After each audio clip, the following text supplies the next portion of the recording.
According to Frederick Coupletone, who is the author of A History of Philosophy, Plato gave lectures in academy which were never published. Plato's published works were written as dialogues, were meant for popular reading.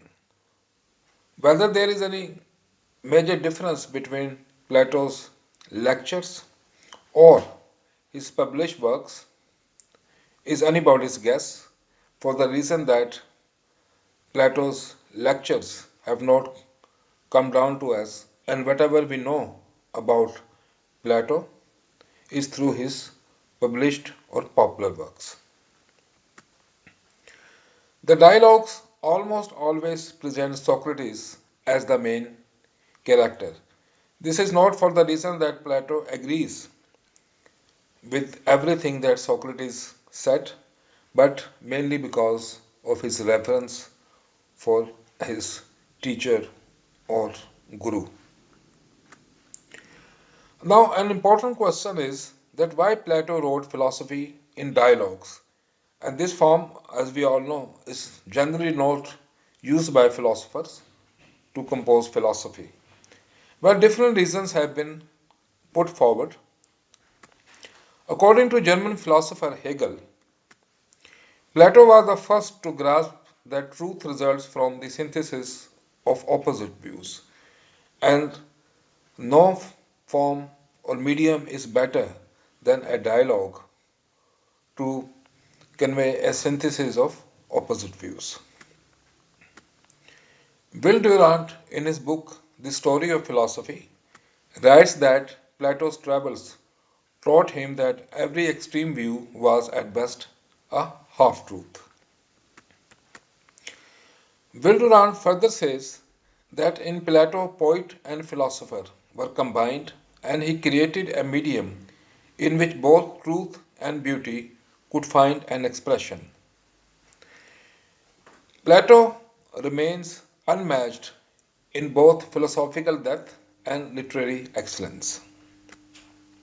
According to Encyclopedia Britannica, use of the dialogue was rooted in Plato's conception of philosophy, which is not to discover facts or establish dogmas, but to gain and impart wisdom.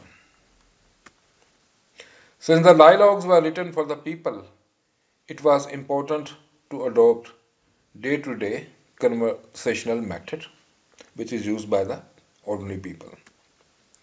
At any rate, in Plato we find a unique blend of the rational and the mystical, the philosopher and the poet, and the ideal and the practical. According to Coupletone, out of 36 dialogues that have been attributed to Plato, 24 may be accepted with certainty as works of Plato. Of this, the Republic remains Plato's most famous and the most influential dialogue.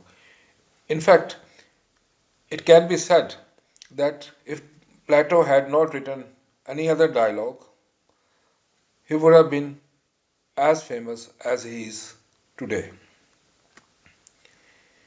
According to Professor A.E. Taylor, the author of the book Plato, the Man and His Work, which is arguably the greatest work on Plato's life and teachings, it was Plato's conviction that a philosopher should devote himself to the service of the people, just as a statesman does. According to Taylor, the founding of the academy is in some ways the most memorable event in the history of Western European science. Before that, practice of wandering or traveling teachers like the sophists was in vogue. Moreover, their teachings did not rest on any scientific basis. I hope you like this video. The next video we will discuss Plato's ethics and political philosophy, including his theory of the state. Thank you for your time. Please like, share and subscribe to my channel Wisdom of Life.